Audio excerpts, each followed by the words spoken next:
माथेवाचें शुभ वर्तमान. एकदां जेजून आपल्या शिष्यांक म्हणलें, मागात आनी तुमकां मेळटलें, सोदात आनी तुमकां गावतलें, दारार मारात आनी दार उगडटलें.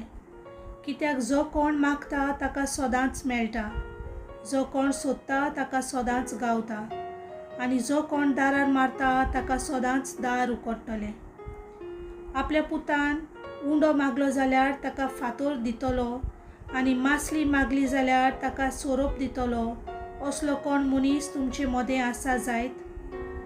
तुमी वायटोवी जावनूय तुमच्या भुरग्यांक बरें तें दिवंक जाणत जाल्यार कितलो अदीक तुमचो स्वर्गीचो बाप आपणा लागीं मागतात तांकां बऱ्यो वस्तू दिवचो ना.